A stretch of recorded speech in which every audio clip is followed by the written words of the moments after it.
Hello students and welcome to our YouTube channel the unfiltered education.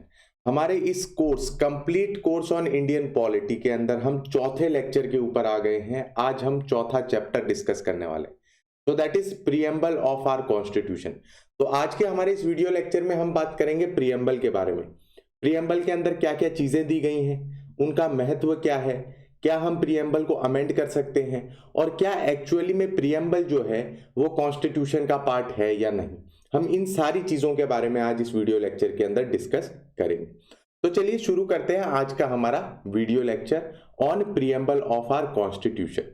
तो सबसे पहले हम ये डिस्कस करते हैं कि दिया क्या गया है, एक्चुअली उसकी रूपरेखा क्या है, फ्रेमवर्क क्या है, उसे डिस्कस करने की कोशिश करते हैं। सो ये जो आपके सामने फोटो है, this is preamble of our constitution. इसको पढ़ने की कोशिश करते हैं और एक एक करके समझने की कोशिश करते हैं। We the people of India having solemnly resolved to constitute India into a sovereign, socialist, secular, democratic republic and to secure to all its citizen। तो सबसे पहला किसने बनाया है इसको, हमारे कॉन्स्टिट्यूशन को किसने बनाया है, सोर्स ऑफ अथॉरिटी क्या बताई गई यहाँ पे। तो आप खुद देख पा रहे हैं कि यहाँ पे सीधा सीधा दिया गया है we the people of India, मतलब हम डेमोक्रेसी हैं। यहाँ पे जितनी भी सत्ता है वो किसके थ्रू जाती है, वो लोगों के थ्रू जाती है।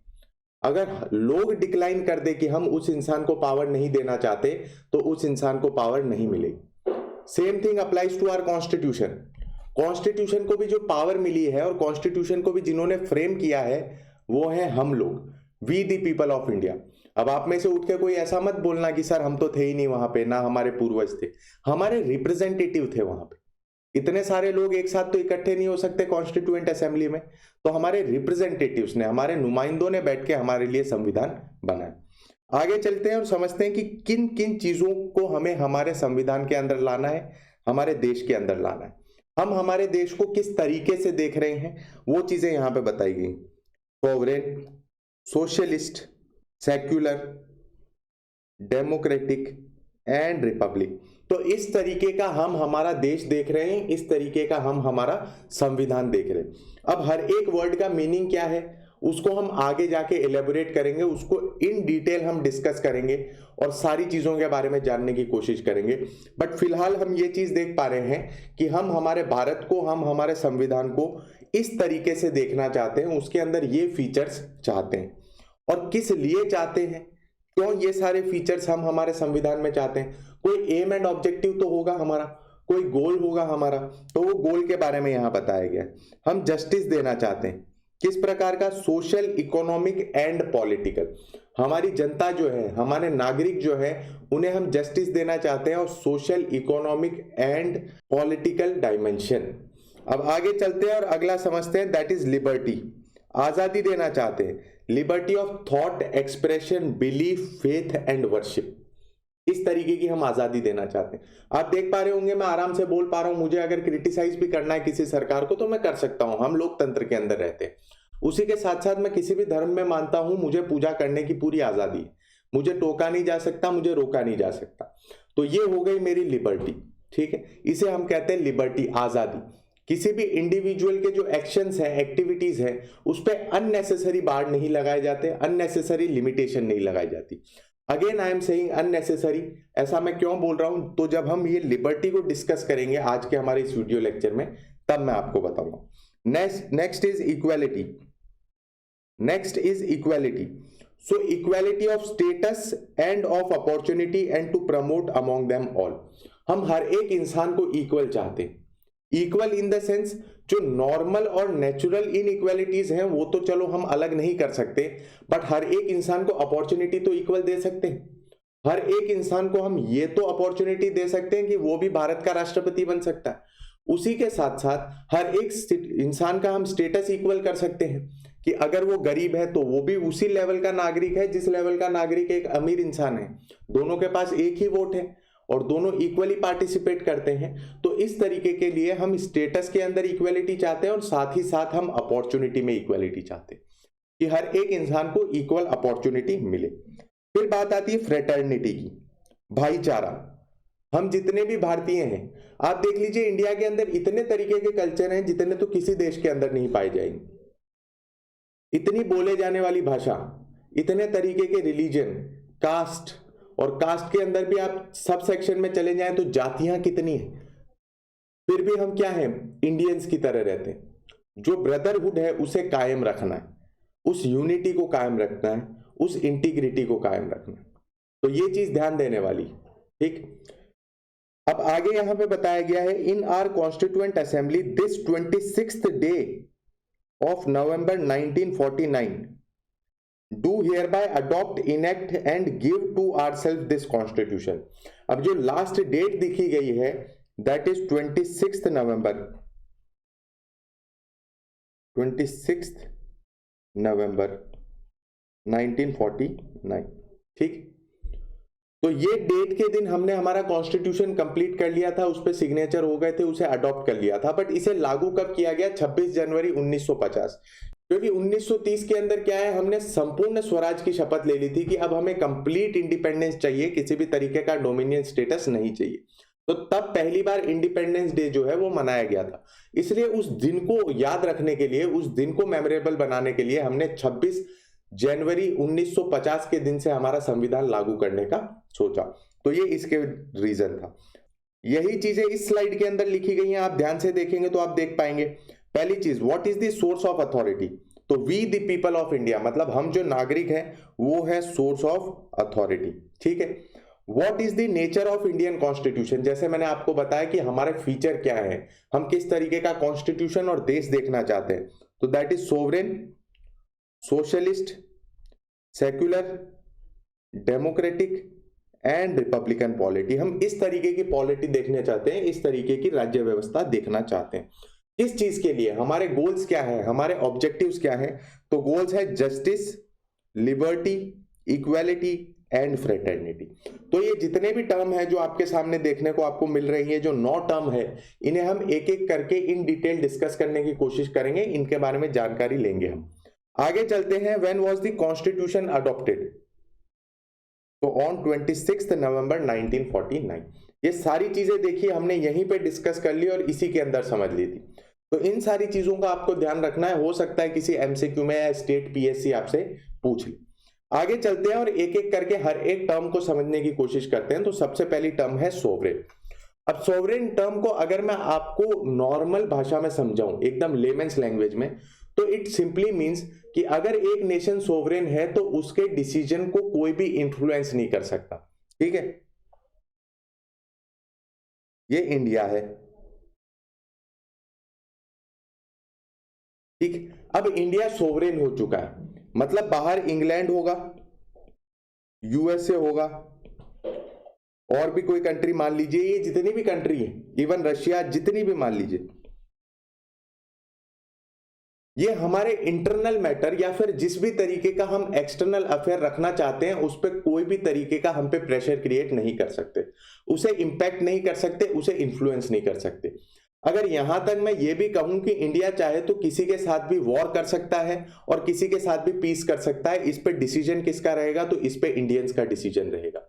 और इंडियंस के अंदर भी स्पेसिफिकली कौन, इंडियंस के अंदर भी स्पेसिफिकली इंडिया की government. So this is what means sovereignty, मतलब हमारी डिसीजन मेकिंग, हमारा किसी भी तरीके का निर्णय, उस पर किसी भी तरीके का इंपैक्ट नहीं होगा किसी भी बाहर की बॉडी का।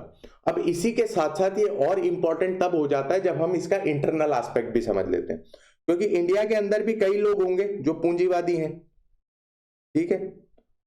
ये सपोज करो ये 2 यूनिट है, ठीक है, जो मैंने आपके सामने यहां बनाई।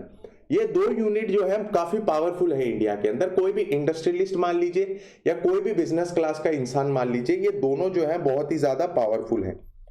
इन्होंने क्या किया, इंडिया की पॉलिटी को डिस्टर्ब करने की कोशिश की। इन्होंने ये चीज चाही कि हम जो है प्रेशराइज करें इंडिया को, हमारे लिए फेवरेबल हो ऐसी पॉलिसीज बनाने के लिए, तो ये भी नहीं कर सकते। मतलब सॉवरेनिटी के 2 aspect, internal as well as external, मतलब अंदर की कोई ताकत भी भारत के जितने भी लिए गए निर्णय हैं उसको बदल नहीं सकती, उसे इंपैक्ट नहीं कर सकती। अब जब मैं इंपैक्ट करने की बात कर रहा हूं और इन्फ्लुएंस करने की बात कर रहा हूं, तो ये वर्ड मैं लेजिटिमेट वे में यूज कर रहा हूं। मतलब गलत तरीके से तो बहुत बार इन्फ्लुएंस किया जाता है, पैसे देके, करप्शन के थ्रू या फिर वायलेंस के थ्रू, मैं उस चीज की बात नहीं कर रहा। मैं लेजिटिमेसी के साथ बात कर रहा हूं, हक की बात कर रहा हूं, तो हक से कोई भी नहीं कर सकता। वैसे ही एक्सटर्नली भी कोई हमारे जो इंटरनल अफेयर है या एक्सटर्नल अफेयर है उनके बीच में इंटरवीन नहीं कर सकता, उनके बीच में नहीं आ सकता। So India is an independent state. India जिस भी तरीके का निर्णय लेना चाहे, जो भी डिसीजन लेना चाहे वो ले सकता है। यहां तक कि किसी भी कंट्री से वॉर भी कर सकता है और किसी भी कंट्री के साथ संधि भी कर सकता है, उसे किसी से पूछने की जरूरत नहीं। तो this is what means sovereignty. ठीक है, इसलिए हम कह सकते हैं इंडिया जो है वो सोवरेन है। इंडिपेंडेंट होना और सोवरेन होना दोनों में थोड़ा फर्क आ जाता है। इंडिपेंडेंट होना मतलब आजाद होना, so kind of that is वेग टर्म। बट जब हम सोवरेनिटी की बात करते हैं तो ये पॉलिटिकल साइंस का एक टर्म है जो साफ साफ ये डिनोट करता है कि आप डिसीजन मेकिंग में कंप्लीटली इंडिपेंडेंट है और आप पे किसी भी तरीके का इन्फ्लुएंस नहीं है, आपको कोई भी इंपैक्ट नहीं कर सकता। चलिए आगे चलते हैं और अगली टर्म को समझने की कोशिश करते हैं, that is socialist. Socialist term जो है वो ऐड की गई bye 42nd constitutional amendment act 1976। तो क्या इसका मतलब हम उससे पहले सोशलिस्ट नहीं थे? क्या है सोशलिस्ट वो पहले समझ लेते हैं। तो सोशलिज्म की जो थियरी है या जो आइडियोलॉजी है वो ये कहती है कि हमें लोगों का ध्यान रखना चाहिए। सोशल वेलफेयर मतलब समाज का जो है हमें उद्धार करना चाहिए, समाज का भी ध्यान देना चाहिए। मतलब सरकार की ये जिम्मेदारी बन जाती है कि अगर किसी के पास खाने के लिए पैसे नहीं है तो उन्हें पैसे दें, अगर किसी के पास रहने के लिए घर नहीं है तो उन्हें घर दे, उन्हें पेंशन दे, उन्हें वेलफेयर स्कीम्स दें, जो वल्नरेबल है उनका ज्यादा ध्यान रखें। तो जितनी भी चीजें आप इंडिया में देख पा रहे हैं, जैसे अलग अलग स्कीम देख पा रहे हैं, तो ये हमारे सोशलिस्ट फीचर है, ये हमारे सोशलिज्म वाले फीचर। ठीक, तो इसके अंदर ये बताया गया कि ये 42nd कॉन्स्टिट्यूशनल अमेंडमेंट एक्ट के थ्रू ऐड किया गया 1976। तो क्या हम एक्चुअली में नहीं थे सोशलिस्ट उससे पहले? दूसरा क्वेश्चन देखो मैंने ये लिखा है, जी नहीं, ऐसा नहीं है, हम सोशलिस्ट हमेशा से रहे। और यही चीज सुप्रीम कोर्ट ने भी कही कि जो भी चीज सोशलिस्ट ऐड किया गया है वर्ड, उसका मतलब ये नहीं है कि हम कुछ डिस्टॉर्ट कर रहे हैं, हम we were socialist before as well. इसके दो एग्जांपल हम देख सकते हैं। एक तो कांग्रेस सेशन, कांग्रेस ने अवधि में सेशन किया था इन 1955। ये सेशन के अंदर उन्होंने कसम खाई थी कि हम जो है इंडिया का पैटर्न सोशलिस्ट पैटर्न रखना चाहते हैं इकोनॉमी का। ठीक है, हम लोगों का उद्धार करना चाहते हैं, लोगों का ध्यान रखना चाहते हैं, हम वेलफेयर करना चाहते हैं। उसी के साथ साथ आप दूसरा देखेंगे तो DPSP, directive principle of state policy. Obviously आपने अभी तक नहीं पढ़ा है directive principle of state policy, but आपको मैं अगर आसान शब्दों में कह दूं, ये कुछ ऐसे अधिकार हैं जिनके लिए हम कोर्ट नहीं जा सकते, बट हम लोगों को पूछ सकते हैं। लोग कौन? हमारे एमपीज एमएलएस को पूछ सकते हैं कि साहब आपने ये चीजें इंप्लीमेंट क्यों नहीं करी, अब हम आपको वोट नहीं देंगे। So these are non justiciable rights. ये एक तरीके से डायरेक्टिव्स हैं सरकार के लिए कि साहब आपको ये काम करने हैं हमारी जनता के लिए। ठीक, तो इसका मतलब ये हुआ कि हम 1976 से पहले भी सोशलिस्ट थे, उससे पहले भी हमारे यहां पे सोशलिस्ट फीचर थे। अब आगे चलते हैं और समझते हैं कि किस तरीके का सोशलिज्म है इंडिया का। देखो, सोशलिज्म एक ऐसी हैट है जो भी इंसान पहनेगा उसके सर के हिसाब से ढल जाएगी। सोशलिज्म के बहुत सारे वेरिएंट हैं, guild socialism, communistic socialism, democratic socialism. तो हम किस तरीके का सोशलिज्म जो है हमने अपनाया है उसके बारे में एक चर्चा कर लेते हैं। तो पहले हम डिस्कस करते हैं कम्युनिस्टिक सोशलिज्म। तो ये चीज जो है मार्क्स ने दी। अब आपको एक स्टोरी फॉर्मेट में समझाने की कोशिश करूंगा क्योंकि ये हमारे सिलेबस का पार्ट नहीं है। जब हम पीएसआईआर ऑप्शनल के वीडियोस लेके आऊंगा मैं आपके लिए, तब हम उसको डिटेल में डिस्कस करेंगे, बट फिलहाल एक ओवरव्यू ले लेते हैं। तो मार्क्स ने ये कहा कि देखिए, क्लास जो है वो दो में बटी हुई है, एक है हैव्स और एक है हैव नॉट। आप पुराने समय में भी देख लीजिए, पहले मास्टर था और स्लेव थे, फिर उसके बाद लैंडलॉर्ड आए और सर्फ आ गए। अब आप देख रहे हो तो कैपिटलिस्ट आ गए और लेबर क्लास आ गई। तो हमेशा जो हमारी सोसाइटी है वो दो वर्गों में बटी हुई है, एक के पास बहुत ज्यादा है और दूसरे के पास बहुत कम। जिनके पास कुछ भी नहीं है उनके पास ज्यादा नहीं आएगा। क्यों? क्योंकि जो कैपिटलिस्ट है अगर वो उनको ज्यादा तनख्वाह देगा तो उसका प्रॉफिट कम हो जाएगा। कैपिटलिस्ट को सिर्फ प्रॉफिट से मतलब है। बात उन्होंने ये सामने रखी। अब क्या चीज की जाए, क्या उपाय किया जाए? तो उन्होंने कहा कि देखिए, ऐसे तो कुछ सॉल्व हो नहीं सकता, क्योंकि आप जो कर रहे हैं, आप मेहनत तो डाल रहे हैं अपनी, बट उसका मुनाफा हो रहा है कैपिटलिस्ट को। एक्चुअली में जो प्रोडक्ट की वैल्यू होती है वो लेबर के ऊपर होती है, उनका ये मानना था। तो आपको नहीं मिल रहा मुनाफा। अब इस समय पे क्या कीजिए, हमें रेवोल्यूशन करना है। हम सारे एकत्रित हो जाएंगे, पूरे दुनिया के जितने भी लेबर्स हैं, वर्कर्स हैं, वो एकत्रित हो जाएंगे, वो इकट्ठे हो जाएंगे और हम कर देंगे रिवॉल्यूशन। हम एक क्रांति लेके आएंगे जिसके अंदर हम सारे कैपिटलिस्ट को मार देंगे और उनकी जितनी भी जायदाद है, प्रॉपर्टी है, मीन्स ऑफ प्रोडक्शन है, जिससे वो अपना प्रोडक्ट बना रहे हैं, उस पर अपना हक जमा लेंगे। और उस समय पे क्योंकि कैपिटलिस्ट खत्म नहीं हुए होंगे, हमें क्या करना पड़ेगा, एक टेम्पररी डिक्टेटरशिप लानी पड़ेगी। कुछ समय तक हम में से ही कोई लोग जो हैं उठ के उसकी डिक्टेटरशिप लेंगे और जो मीन्स ऑफ प्रोडक्शन है, मतलब जो प्रोडक्ट बनाने के संसाधन है, उसको एकदम समांतर तौर पे ले आएंगे, सबके पास ले आएंगे, इक्वली डिस्ट्रीब्यूट कर देंगे। तो जब ये सोशलिज्म आ जाएगा, मतलब वहां पे कोई भी प्राइवेट प्रॉपर्टी नहीं होगी, मीन्स ऑफ प्रोडक्शन पे सबका अधिकार होगा, तो ऐसे समय पे वो अपनी डिक्टेटरशिप छोड़ देंगे और वो आके उस नॉर्मल लोगों के अंदर बैठ जाएंगे। मतलब अब ऑल आर इक्वल, सब बराबर है। उन्होंने ये चीज सामने रखी। तो इस सोशलिज्म को कहा गया कम्युनिस्टिक सोशलिज्म। आप देखिए कितना ज्यादा वॉयलेंट है, कितना ज्यादा, मतलब आप बोल सकते हो ऐसे सोचने वाला है कि यार ऐसे कैसे हो सकता है। तो ये है कम्युनिस्टिक सोशलिज्म। जो सोशलिज्म हमने अपनाया वो तो ऐसा नहीं है, क्योंकि आप देख पा रहे हैं, आप हमारा इतिहास पढ़ पा रहे हैं कि इस तरीके की तो कोई भी घटना हमारे यहाँ नहीं घटी। तो हमने अपनाया डेमोक्रेटिक सोशलिज्म।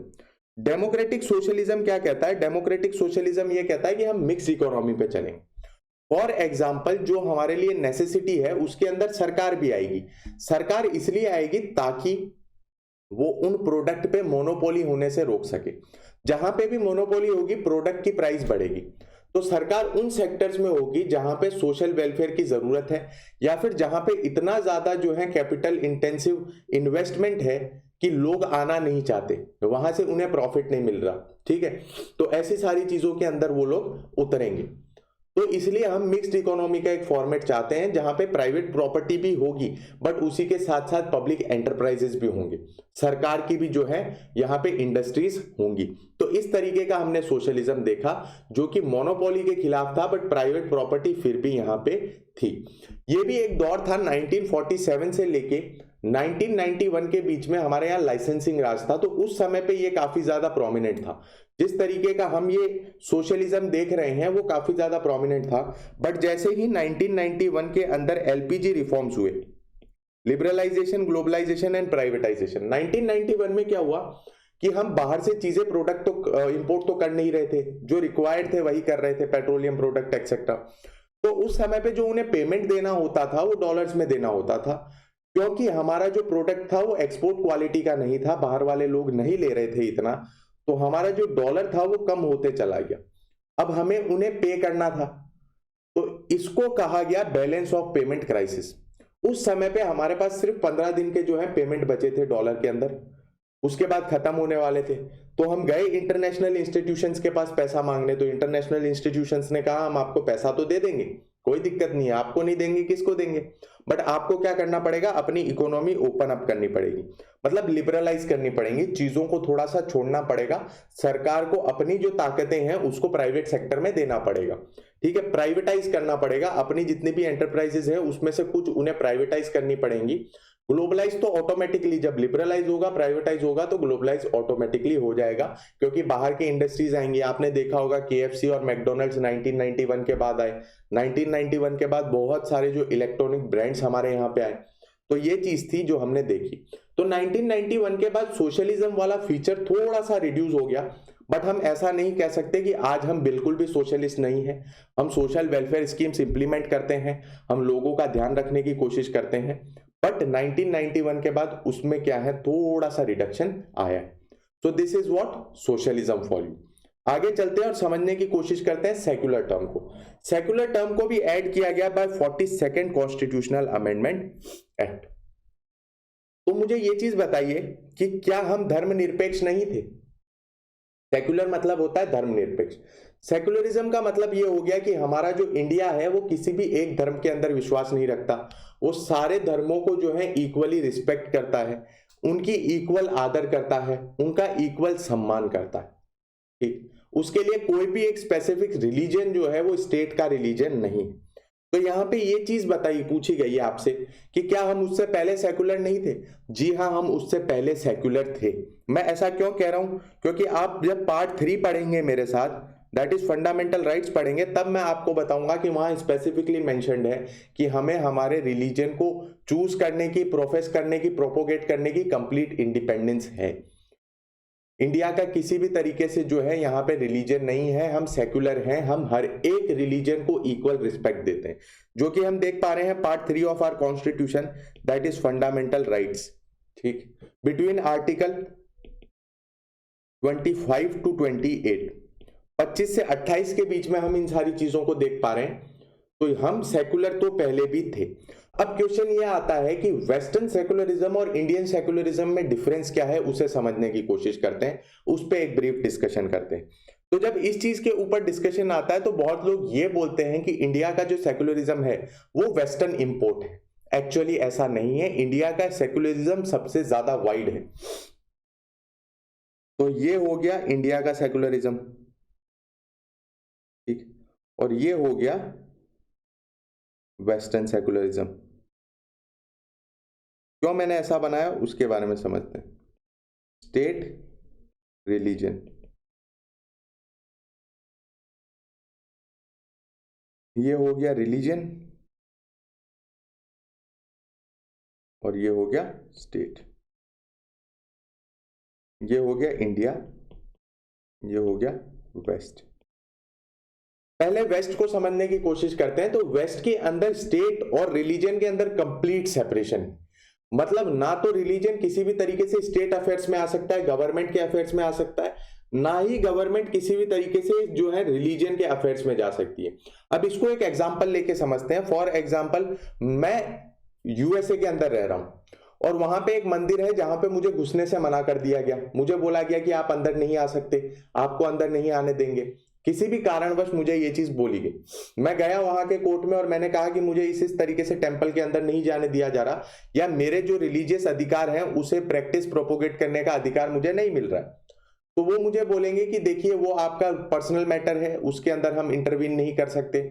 दूसरी चीज, उसी के साथ साथ अगर इस तरीके की बात वो सामने रखते हैं कि हमने कुछ पर्टिकुलर गाइडलाइंस बनाई है तो उस गाइडलाइंस के अंदर इंटरवीन नहीं कर सकते।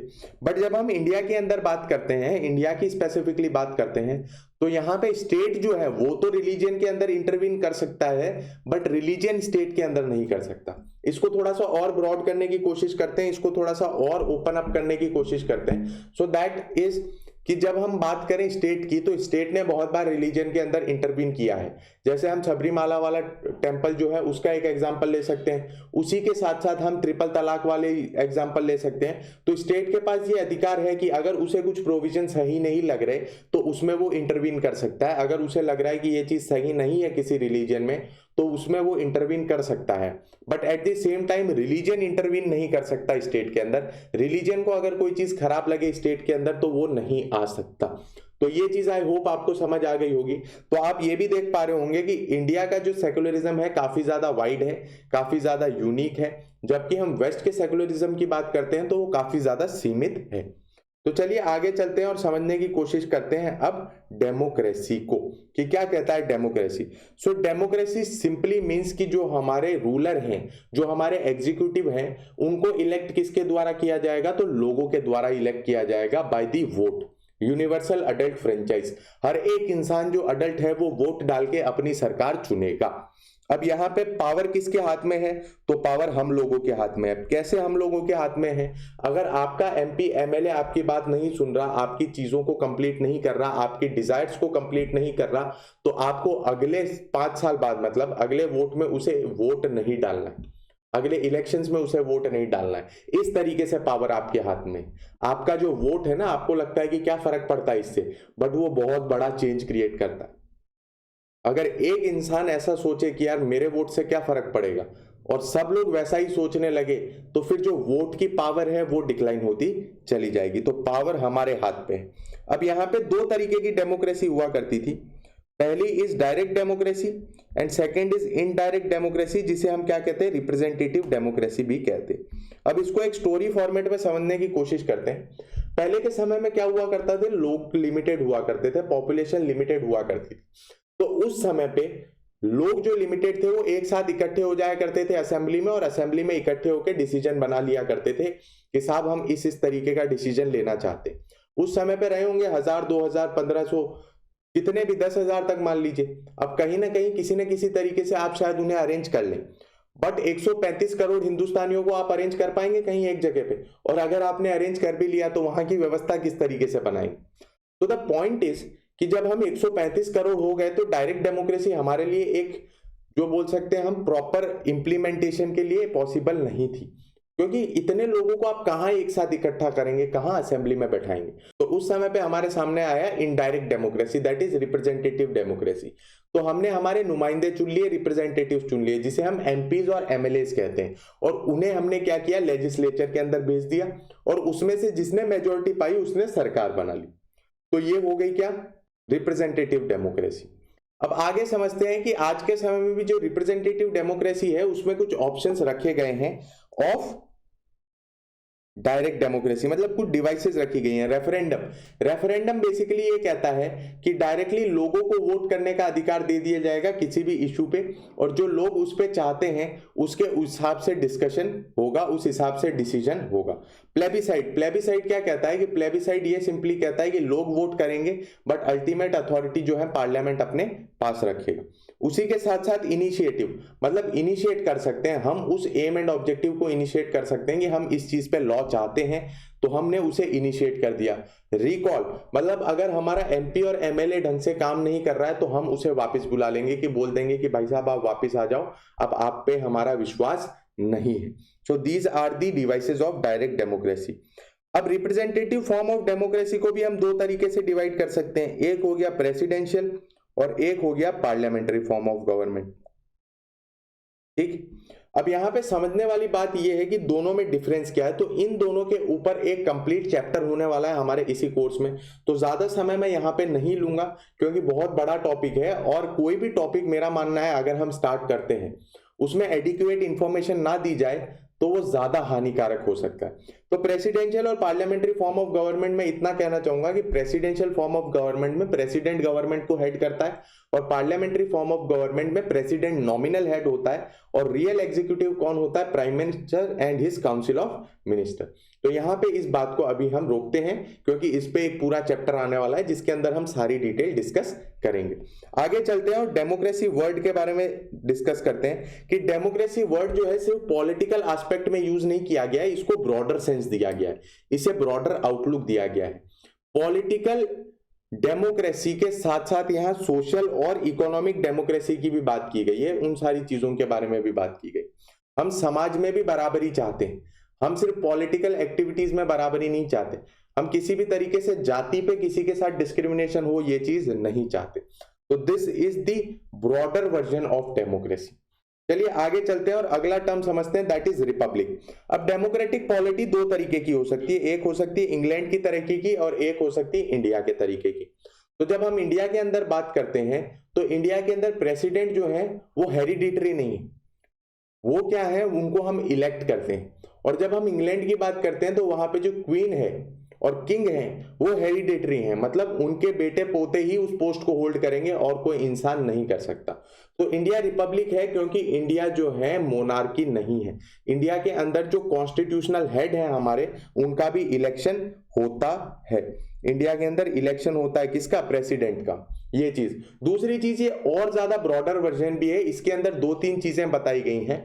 पहली चीज तो किसी के पास भी स्पेशल प्रिविलेजेस नहीं है, किसी के पास भी कुछ खास अधिकार नहीं है।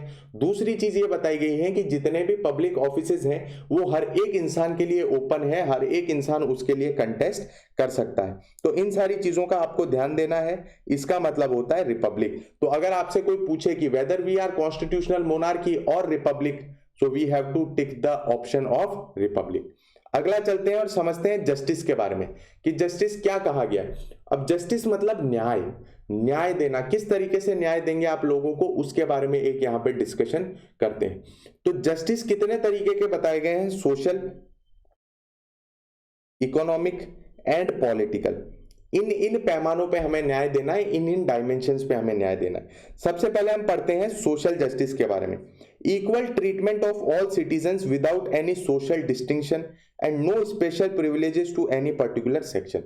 अब जब आप हमारी सोसाइटी को ध्यान से देखेंगे, उसके अंदर जाति कितनी है, वर्ण कितने हैं, उसके अलावा वेल्थ के ऊपर डिस्टिंक्शन कितना है, कलर के ऊपर डिस्टिंक्शन है, लैंग्वेज कल्चर के ऊपर डिस्टिंक्शन है। तो कई बार ऐसा हो जाता है कि जो कल्चर है एक, जहां पे ज्यादा नंबर में लोग रह रहे हैं, वो माइनर कल्चर के ऊपर काफी ज्यादा हावी हो जाते हैं। तो ऐसे समय पे हम ये चीज डिनोट करना चाहते हैं कि ये सोशल जस्टिस का एस्पेक्ट नहीं है, क्योंकि हर एक इंसान इक्वल है, हर एक इंसान बराबर है, उसको इक्वल स्टेटस मिलना चाहिए। और कोई भी इंसान इंडिया के अंदर on his by his social background वो सुपीरियर नहीं हो जाता, वो बराबर है। तो ये कहता है सोशल जस्टिस कि हर एक इंसान को इक्वली ट्रीट करना है, उसे समानता से ट्रीट हमें करना है। Now comes economic justice. Economic justice denotes the non discrimination between people on the basis of economic factors as well as the elimination of inequalities. पहला तो हम ये कहना चाहते हैं कि कोई अमीर है गरीब है, उसके ऊपर जो है स्टेट का आउटलुक चेंज नहीं होना चाहिए, हमारा आउटलुक चेंज नहीं होना चाहिए। हमारा तो चलो फिर भी हो जाए, बट सरकार का आउटलुक चेंज नहीं होना चाहिए। हर एक इंसान बराबर है, उसका इकोनॉमिक बैकग्राउंड क्या है कुछ खास फर्क नहीं पड़ता, वो इंसान बराबर ही है। दूसरी चीज हम ये चाहते हैं कि इनइक्वालिटीज को मिनिमाइज किया जाए, उन्हें कम से कम किया जाए, ठीक है, उन्हें धीरे धीरे डिक्रीज किया जाए, ये चीज हमारा objective. Political justice. Political justice denotes that all the citizens have equal political right. हर एक इंसान के पास इक्वल पॉलिटिकल राइट्स हैं। आर्टिकल 325 एंड 326 ये दोनों चीज उस चीज को डिनोट करती हैं, ठीक, दोनों चीज उस चीज को डिनोट करती हैं। यहाँ पे 325 कहता है कि जो इलेक्टोरल रोल है, वोटिंग लिस्ट है, उसके अंदर से किसी भी इंसान का नाम इस बेसिस पे डिलीट नहीं होना चाहिए कि वो किसी रिलीजन से बिलोंग करता है, किसी वर्ण से है, किसी जाति से। दूसरा 326 ये कहता है कि यूनिवर्सल अडल्ट फ्रेंचाइज के ऊपर इलेक्शन होंगे। तो यहाँ पे आप इन चीज को भी समझने की कोशिश करिएगा, ये भी चीज मैं आपके साथ डिस्कस करना चाहता हूं। तो जब हम प्रियम्बल पढ़ रहे हैं, ये सारे फीचर्स पढ़ रहे हैं, तो ये हमें एक आउटलुक दे रहे हैं हमारे कॉन्स्टिट्यूशन का। दिस इज की टू द कॉन्स्टिट्यूशन। आप जब देखेंगे आपको लगेगा कि हाँ, क्योंकि आप ऑब्वियसली पहले पढ़ रहे हैं, तो जब आप कॉन्स्टिट्यूशन पढ़ लेंगे और कॉन्स्टिट्यूशन पढ़ने के बाद प्रीएम्बल को पढ़ेंगे, तो आपको लगेगा कि इसके अंदर तो वही सारी चीजें दी गई हैं जो हमारे कॉन्स्टिट्यूशन के अंदर दी गई। अब हम कहां चाहते हैं सोशल जस्टिस? सोशल जस्टिस और इकोनॉमिक जस्टिस हमने डीपीएसपी के अंदर दिया गया है, ठीक है। उसी के साथ साथ हम बात करें इक्वालिटी की, तो इक्वालिटी के फीचर कहां दिए गए हैं? इक्वालिटी के फीचर फंडामेंटल राइट्स के अंदर दिए गए हैं। ये वाले फीचर आर्टिकल 325, 326 में दिए गए हैं। तो इन सारी चीजों को इंप्लीमेंट किया गया है कॉन्स्टिट्यूशन द्वारा। अगर कोई प्रीएम्बल ढंग से समझ ले, ढंग से पढ़ ले, तो वो ये चीज जान पाएगा कि हमारे कॉन्स्टिट्यूशन के अंदर क्या चीज दी गई है। और अगर मैं आसान शब्दों में कहूं तो वो ये चीज जान लेगा कि हमारे कॉन्स्टिट्यूशन की तासीर क्या है, वो किस तरीके का कॉन्स्टिट्यूशन। तो चलिए आगे चलते हैं और समझते हैं लिबर्टी के बारे में। लिबर्टी मतलब हो गया आजादी। हर एक इंसान को आजादी होनी चाहिए अपने डिसीजंस खुद लेने की, अपनी एक्टिविटीज करने की। बट मुझे एक चीज बताइए कि क्या लिबर्टी जो है वो एब्सोल्यूट होनी चाहिए? क्या आपके पास कंप्लीट लिबर्टी होनी चाहिए? जी नहीं। कंप्लीट लिबर्टी जब भी होगी तो वो लिबर्टी का हनन नहीं करेगी। क्यों मैं ऐसा कह रहा हूं उसे समझने की कोशिश करिएगा, थोड़ा कंफ्यूजन हो गया होगा आपको। लिबर्टी अगर एब्सोल्यूट हो जाती है तो मेरी लिबर्टी जो एब्सोल्यूट है उसके थ्रू मैं किसी और की लिबर्टी ले सकता हूं। मैं मेरी लिबर्टी एक्सरसाइज करते वक्त किसी और की लिबर्टी को एनकरेज कर सकता हूं। तो ऐसा नहीं होना चाहिए। लिबर्टी जो है वो एब्सोल्यूट नहीं है, क्वालिफाइड है। मतलब उस पर कुछ जो है नेसेसरी रिस्ट्रिक्शंस लगाए जा सकते हैं। पहली चीज तो ये किसके थ्रू हमें जो है मिले हुए हैं उसके बारे में हम चर्चा कर लेते हैं। पहली चीज लिबर्टी ऑफ थॉट एक्सप्रेशन। ये कहां से हमें मिलते हैं, कौन बताएगा मुझे? तो ये हमें मिलते हैं from article 19 to 22, that is right to freedom. ठीक है, वो हमारी लिबर्टी, हम फ्रीडम एक्सरसाइज कर सकते हैं। Belief, faith and worship from article 25 to 28, that is right to religion. तो आप ये चीज देखिए कि ये जितनी भी चीजें हैं इनको इंप्लीमेंट किया गया है हमारे कॉन्स्टिट्यूशन द्वारा। ये सिर्फ एक ओवरव्यू दिया गया है। जब हम फंडामेंटल राइट्स को डिस्कस करेंगे, हर एक आर्टिकल को हम इन डिटेल उसका डेवलपमेंट, उसको पूरा डाइसेक्ट करके पढ़ेंगे, ठीक है। Liberty given in the Indian constitution is not absolute but qualified, ये चीज मैं आपके साथ शेयर कर ही चुका हूं। तो ये मतलब हो गया लिबर्टी का, मतलब हमारे पास आजादी है, हम जो चाहें वो कर सकते हैं, बट उस पर रीजनेबल रिस्ट्रिक्शंस लगाए जा सकते हैं, क्योंकि अगर वो चीज एब्सोल्यूट हुई तो हम दूसरे इंसान की जो है लिबर्टी ले लेंगे। आगे चलते हैं और समझते हैं इक्वालिटी के बारे में। इक्वालिटी का तो आप सबको मालूम है कि कहां कहां हमें किस किस तरीके की इक्वालिटी दी गई है। तो जब हम सिविक इक्वालिटी की बात करते हैं तो सिविक इक्वालिटी हमें दी गई है आर्टिकल 14 टू 18, ठीक। आर्टिकल 14 क्या कहता है? Equality before law. आर्टिकल 15 कहता है कि किसी भी तरीके का डिस्क्रिमिनेशन नहीं होगा। आर्टिकल 16 कहता है कि इक्वालिटी मिलनी चाहिए वो एम्प्लॉयमेंट के अंदर। आर्टिकल 17 कहता है अबॉलिशन ऑफ अनटचेबिलिटी। आर्टिकल 18 कहता है अबॉलिशन ऑफ टाइटल्स। तो इस तरीके से हम देख पा रहे हैं कि हमने सिविक तौर पे एक इक्वालिटी स्टैब्लिश करने की कोशिश की है। जब हम पॉलिटिकल की बात करते हैं, जब हम पॉलिटिकल राइट्स की बात करते हैं, तो उसके अंदर हम देख पा रहे हैं आर्टिकल 325 एंड 326। आप ये चीज देख पा रहे हैं, जैसे मैंने पिछले स्लाइड के अंदर भी आपके साथ डिस्कस किया था। 325 ये कहता है कि किसी भी इंसान को डिस्क्वालीफाई नहीं किया जा सकता इलेक्टोरल रोल में आने से on the basis of religion, caste और एनी अदर सच एस्पेक्ट। उसी के साथ साथ जब हम इकोनॉमिक एस्पेक्ट की बात करते हैं तो वो चीजें दी गई हैं डीपीएसपी के अंदर।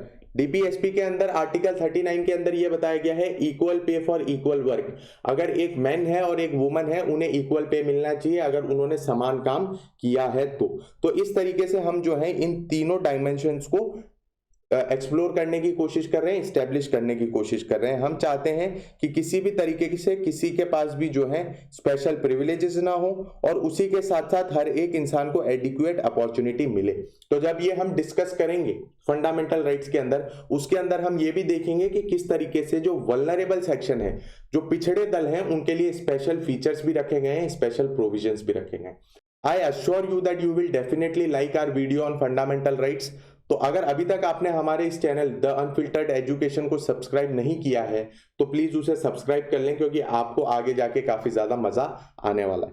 तो चलिए समझते हैं आगे का एस्पेक्ट। तो अगला एस्पेक्ट कहता है फ्रेटर्निटी। फ्रेटर्निटी मतलब क्या हो गया? Brotherhood, sense of brotherhood. इसके अंदर दो चीजें बताई गई हैं। सबसे पहले डिग्निटी ऑफ इंडिविजुअल। तो पहला हम डिस्कशन कर लेते हैं डिग्निटी ऑफ इंडिविजुअल के बारे में। तो जब डिग्निटी की बात की गई है, इसके अंदर नॉट ओनली इकोनॉमिक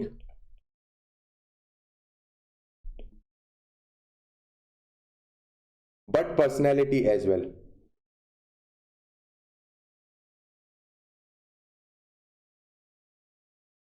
ये यहां ये कहना चाहते हैं कि हम मानते हैं कि इकोनॉमिक स्टेटस इतना जो है सदृढ़ होना चाहिए, उसके अंदर इतनी चीजें होनी चाहिए कि हर एक इंसान अपना खाना पीना खा पाए और एक इज्जतदार तरीके से रह पाए। बट सिर्फ उतना ही नहीं, हम ये भी चाहते हैं कि इंसान की पर्सनैलिटी का भी डेवलपमेंट हो, उसकी पर्सनैलिटी भी डेवलप हो, वो अपने आप को भी डेवलप करे। तो ये सारी चीजें यहाँ पे बताई गई हैं। ये आ गया डिग्निटी ऑफ इंडिविजुअल के अंदर। अब बात करते हैं unity and integrity of nation. Integrity जो वर्ड है वो भी 42nd कॉन्स्टिट्यूशनल अमेंडमेंट एक्ट के थ्रू ऐड किया गया। That is 42nd constitutional amendment act 1976। ये चीज क्या कहता है? तो इसके अंदर दो तरीके के डायमेंशंस है। पहला हो गया साइकोलॉजिकल, दूसरा हो गया टेरिटोरियल। ये दोनों डायमेंशंस क्या कहते हैं? तो जब हम साइकोलॉजिकल डायमेंशन की बात करते हैं तो we as people of India, Indians, ये हमारा एक साइकोलॉजिकल डायमेंशन हो गया। जो आसाम में रहता है वो भी इंडियन है, वो भी मेरा भाई है। जो तमिलनाडु में रहता है वो भी इंडियन है, वो भी मेरा भाई है। तो इस तरीके से ये जो हमारा साइकोलॉजिकल एस्पेक्ट है कि ऑल ओवर इंडिया में नो मैटर कितना हमारा कल्चर डाइवर्स है और कितना हमारे कल्चर के अंदर डिस्टिंक्शन है, हम हर एक इंसान को इंडियन की तरह देखते हैं और उनके साथ एसोसिएट करते हैं। हम भारतीय हैं सबसे पहले। तो ये जो साइकोलॉजिकल एस्पेक्ट है इंटीग्रिटी का, यूनिटी का, ये हो गया हमारे लिए प्राइम इंपॉर्टेंस का। दूसरी चीज इसी के साथ साथ टेरिटोरियल एस्पेक्ट के बारे में भी बताया गया है कि जो हमारी बाउंड्री है उसे भी हम सिक्योर रखेंगे, यूनिटी के साथ रखेंगे और इंटीग्रिटी के साथ रखेंगे, मतलब किसी भी तरीके से उसे टूटने नहीं देंगे, बिखरने नहीं देंगे। तो दोनों चीजें आ गई, आपके माइंड रिलेटेड भी और इंडिया के टेरिटरी रिलेटेड भी। तो दिस वाज अबाउट फ्रेटर्निटी। सो हमने यहाँ पे डिस्कस कर लिए जितनी भी हमारी ये फीचर्स थे और बोल सकते हैं हम एलिमेंट्स थे, उन्हें हमने डिस्कस कर लिया। अब हम बात करते हैं सिग्निफिकेंस ऑफ प्रीएम्बल की, कि आखिर इंपॉर्टेंस क्या है प्रीएम्बल की, उसके बारे में बात कर लेते हैं। पहली चीज तो ये बेसिक फिलोसॉफी देता है और फंडामेंटल वैल्यूज देता है। अगर कोई इंसान शांति से बैठ के अपनी समझ के साथ प्रीएम्बल को पढ़ ले, प्रीएम्बल को समझ ले, तो वो ये चीज समझ जाएगा कि हमारे इंडियन कॉन्स्टिट्यूशन के अंदर क्या क्या चीजें दी गई हैं। उसे समझने में ज्यादा टाइम नहीं लगेगा, वो एटलीस्ट ये तो बता पाएगा कि हमारे क्या है, किस तरीके की पॉलिटी है, हमारे एम्स एंड ऑब्जेक्टिव क्या है। तो वो एक बता देगा कि हमारा मूलभूत ढांचा क्या है, हमारे फंडामेंटल्स क्या है, हमारे प्रिंसिपल्स क्या है। दूसरी चीज vision of constituent assembly and founding fathers. इसके अंदर हम ये चीज देख पा रहे हैं कि हमारे जो फाउंडिंग फादर्स हैं और उसी के साथ साथ कॉन्स्टिट्यूएंट असेंबली, उसने अपना एक विजन रखा है। आपको एक चीज बता दूं कि सबसे पहले कॉन्स्टिट्यूशन बना था और वो अडॉप्ट होने के बाद क्या अडॉप्ट हुआ, प्रीएम्बल अडॉप्ट हुआ, उसके बाद प्रीएम्बल को ऐड किया गया। तो हमारा कॉन्स्टिट्यूशन बनने के बाद जब वो कंप्लीट हो गया, उसके बाद फाउंडिंग फादर्स ने उसका जितना भी निष्कर्ष था, कंक्लूजन था और जो इंपॉर्टेंट एलिमेंट्स थे, उसको साथ में लाके ये चीज बनाई, उसको साथ में लाके ये सामने हमारे रखा। Glimpse of Indian constitution and introduction to our Indian constitution. सबसे पहले ही अगर हम पढ़ने बैठे, जैसे कि मैंने आपको बेसिक बेसिक चीजें बता दी, सेकुलरिज्म के बारे में बता दिया, सोशलिज्म के बारे में बता दिया, सॉवरेनिटी के बारे में बता दिया। वैसे तो इसका डिस्कशन काफी ज्यादा लंबा हो सकता था, जो कि ऑब्वियसली हम डिस्कस करेंगे जब हम पीएसआईआर ऑप्शनल के बारे में बात करेंगे। बट फिलहाल जितना भी आपने डिस्कस किया वो इंडियन पॉलिटी के लिए काफी है। तो उससे आपको एक क्लियर अंडरस्टैंडिंग तो आ गई कि हमारे किस तरीके का कॉन्स्टिट्यूशन है, उसके फीचर क्या है, उसकी क्या क्या जो है तकनीकियां हैं। तो ये सारी चीजें आपने जान ली। तो अब आप आगे का कॉन्स्टिट्यूशन जब पढ़ेंगे तो आपको कुछ हद तक आसानी हो जाएगी। तो ये इसकी सिग्निफिकेंस थी। इसी के साथ साथ बहुत सारे लोग हैं, बहुत सारी इंपॉर्टेंट पर्सनालिटी है जिन्होंने हमारे कॉन्स्टिट्यूशन के बारे में बहुत अच्छी अच्छी बातें लिखी। तो उनके बारे में हम डिस्कस कर लेते हैं। सबसे पहले के.एम. मुंशी, ठीक है, ये हमारे कॉन्स्टिट्यूएंट असेंबली के मेंबर भी थे। इन्होंने कहा preamble is horoscope of our sovereign democratic and republic. तो ये कहना चाहते हैं कि ये एक तरीके से होरोस्कोप है, जिसको हम बोल सकते हैं ये जन्म पत्री टाइप है, जिसके अंदर से सारी चीजें हमें मालूम चल जाएगी कि किस किस तरीके का फ्यूचर रखता है हमारा इंडिया, किस तरीके का हमारा कॉन्स्टिट्यूशन है। तो ये बात कही हमारे कॉन्स्टिट्यूशन के बारे में किसने, के.एम. मुंशी ने। आगे चलते हैं और समझते हैं सर अर्नेस्ट बार्कर के बारे में। सर अर्नेस्ट बार्कर जो है पॉलिटिकल थिंकर थे। ये बहुत ज्यादा प्रभावित हुए हमारे प्रीएम्बल से और इन्होंने अपनी फेमस बुक के आगे भी अपना जो प्रीएम्बल है, हमारे इंडिया का जो प्रीएम्बल है, वो प्रिंट किया। तो इन्होंने कहा कि दिस इज की नोट टू द कॉन्स्टिट्यूशन। ये क्या है, दिस इज की नोट टू द कॉन्स्टिट्यूशन। इन्होंने काफी ज्यादा जो है इसे अप्रिशिएट किया और उन्हें बहुत ज्यादा वो चीज सही लगी। अब हम बात करते हैं पंडित ठाकुरदास भार्गवा के बारे में। तो पंडित ठाकुरदास भार्गवा तो काफी ज्यादा फैन हो गए हमारे प्रीएम्बल के। उन्होंने काफी ज्यादा बातें बोली हमारे प्रीएम्बल के बारे में। एक एक करके उसे डिस्कस करने की कोशिश करते हैं, उसे समझने की कोशिश करते हैं। तो सबसे पहले तो उन्होंने कहा that this is the most precious part of the constitution. काफी ज्यादा प्रीशियस पार्ट है हमारे कॉन्स्टिट्यूशन का। It is soul of the constitution. Preamble जो है आत्मा है हमारे संविधान की। उसी के साथ साथ इट इज की टू द कॉन्स्टिट्यूशन। हमारे कॉन्स्टिट्यूशन की ये चाबी है। अगर किसी ने प्रीएम्बल ढंग से समझ लिया तो वो कॉन्स्टिट्यूशन भी कंप्लीटली समझ लेगा। उन्होंने कहा कि ये ज्वेल सेट है हमारे कॉन्स्टिट्यूशन का। काफी ज्यादा ही तारीफ करते हुए चले गए ये। उन्होंने फिर कहा it is proper yardstick with one can measure the worth of the constitution. उन्होंने ये कहा कि ये इस तरीके का एक मापदंड है जिसके थ्रू आप ये चीज जांच सकते हैं कि हमारे संविधान का कितना महत्व है, उसकी कितनी इंपॉर्टेंस है। तो चलिए आगे चलते हैं और समझते हैं कि हमारे former chief justice of India Mohammad Hidayatullah ने क्या कहा। तो उन्होंने कहा preamble resembles the declaration of independence of United States of America but it is more than that. उन्होंने कहा कि यूनाइटेड स्टेट्स ऑफ अमेरिका का जो डिक्लेरेशन है इंडिपेंडेंस का, उससे रिजेंबल करता है बट उससे काफी ज्यादा महत्व का है। ऐसी चीज उन्होंने क्यों कही? उन्होंने इसलिए कही क्योंकि ये हमारे पॉलिटिकल सोसाइटी का पैटर्न भी लेआउट करता है। आप ये चीज देख सकते हैं कि किस तरीके का हम चाहते हैं इंडियन सोसाइटी को, ठीक है, वो चीज बताई गई, हमारे एम्स एंड ऑब्जेक्टिव्स बताए गए, तो एक पॉलिटिकल स्ट्रक्चर यहाँ पे बता दिया। अब हमने इस तरीके से हमारा संविधान बना लिया है कि अगर अब इसे पूरा ऑल्टर करना हो, चेंज करना हो, तो कुछ नहीं कर सकता बट सिर्फ एक रेवोल्यूशन कर सकता है। तो ये चीज उन्होंने हमारे सामने रखी। अब आगे चलते हैं और समझते हैं कि क्या प्रीएम्बल कॉन्स्टिट्यूशन का पार्ट है भी या नहीं, इस चीज के ऊपर डिस्कशन करते हैं। तो सबसे पहले हमारे सामने आता है बैरूगुरी यूनियन केस। बैरूगुरी यूनियन केस के अंदर पहले तो बहुत तारीफ करी गई प्रीएम्बल की। देखिए यहाँ पे बताया है, preamble shows the purpose behind the provisions in the constitution. ये पर्पस बताता है कि हमारे फाउंडिंग फादर्स ने किस पर्पस के साथ उन प्रोविजंस को बनाया है, किस एम एंड ऑब्जेक्टिव के साथ उस प्रोविजन को बनाया है। उसी के साथ साथ ये एक की है to the mind of the framers of constitution, makers of constitution. जो कॉन्स्टिट्यूशन जिन्होंने बनाया वो इंसान तो चले गए, वो तो हमारे बीच में है नहीं। अब उन्होंने क्या चीज सोच के बनाई, उनका क्या एम एंड ऑब्जेक्टिव रहा होगा, इसका हम एक अनुमान लगा सकते हैं, क्योंकि मन के अंदर झांक के तो कौन ही दे सकता है। तो उस अनुमान लगाने के लिए हमें प्रीएम्बल मदद करेगा।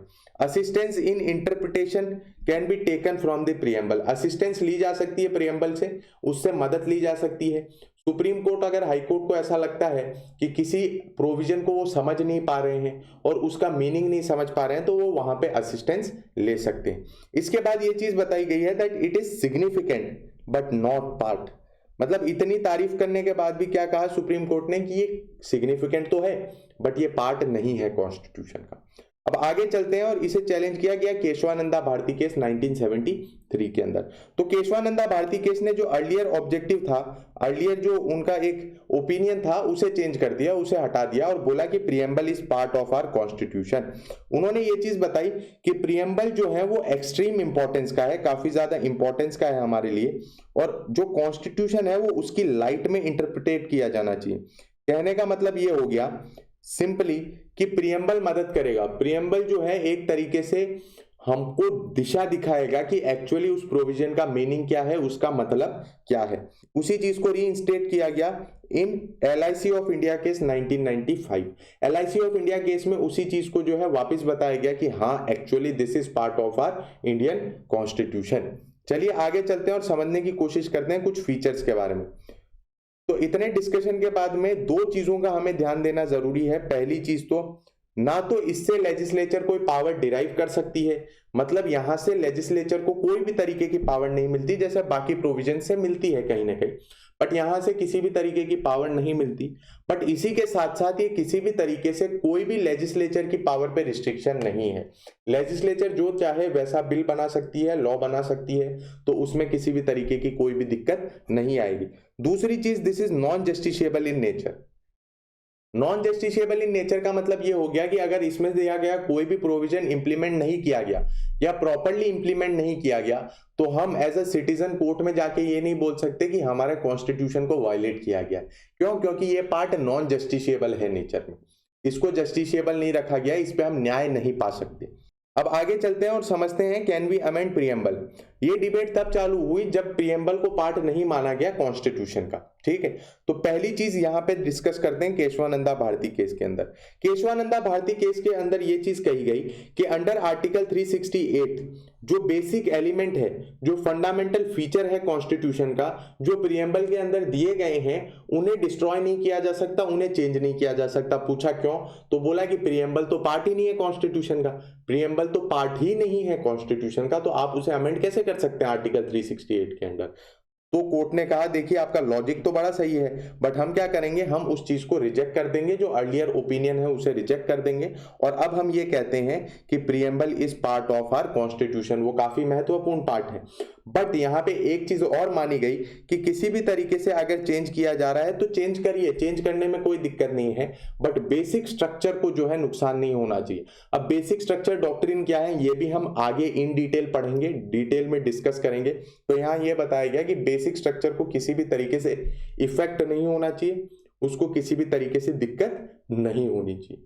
तो यहाँ पे ये चीज हम देख पा रहे हैं कि उसे अमेंड किया जा सकता है under article 368, but subject to restrictions by basic structure doctrine. और दूसरी चीज, जैसे ही इसको प्रेजेंट किया गया प्रीएम्बल को, तो वहां पे यही चीज पे वो वोटिंग हुई थी कि अब हम प्रीएम्बल को कॉन्स्टिट्यूशन का पार्ट बनाने वाले हैं, और उस पे सबने वोट किया, उसको एक्सेप्ट किया और प्रीएम्बल का पार्ट बना लिया, जिसके थ्रू कोर्ट ने भी ये कहा that preamble is actually part of the constitution, उसमें किसी भी तरीके का हमें टेंशन लेने की जरूरत नहीं है।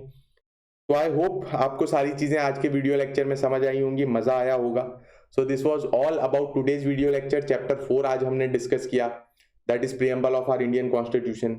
इसके नोट्स आपको मैं डिस्क्रिप्शन में प्रोवाइड कर दूंगा, और किसी भी तरीके की दिक्कत होती है, किसी भी तरीके का डाउट होता है, बेहिचक पूछिए। अगर आप कमेंट सेक्शन में नहीं पूछना चाहते, मैं टेलीग्राम की लिंक आपको नीचे दे रहा हूँ, आप वहां जाके पूछ सकते हैं, बट पूछिए, डाउट नहीं रहना चाहिए।